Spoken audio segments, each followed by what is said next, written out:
माने welcome my YouTube channel.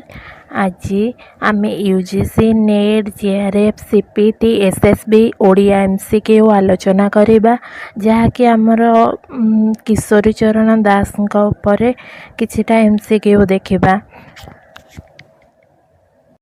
तो आमर प्रथम क्वेश्चन है किशोरी चरण दासंक प्रथम गल्प केउटी? ऑप्शन ए परदा तले, option B विधर्मी, option C Divya सुंदर, ऑप्शन डी बड़ लोक। तेबे आमर सठिक उत्तर है ऑप्शन ए परदा तले।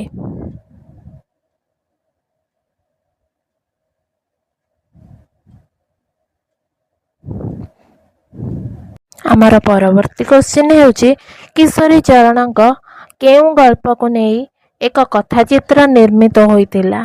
Option A Manihara, option B भिन्न pounce, option C Thakur Ghar, option D घर बाहुड़ा। आमर सठिक उत्तर है ऑप्शन डी घर बाहुड़ा।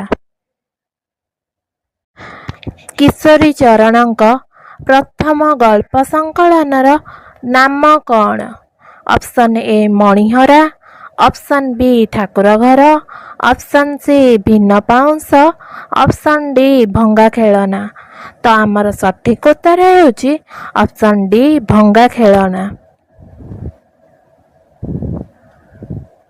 आमर परवर्ती प्रश्न है भिन्न पाउंस गल्प संकलन केतोटी गल्पर समाहार? Option A 11, option B 13, option C 15, option D 17।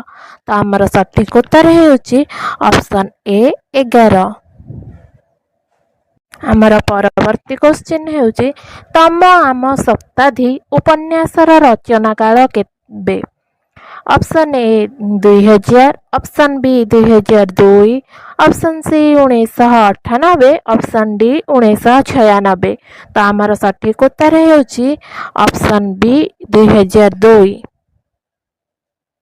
आजिर आमर शेष प्रश्न है किशोरी चरण दासंक आत्मजीवनी समय नाही ग्रंथटी केबे प्रकाशित? Option A 2004, option B 2002, option C 2000, option D 1998। तेबे आम सठिक उत्तर है ऑप्शन ए 2004।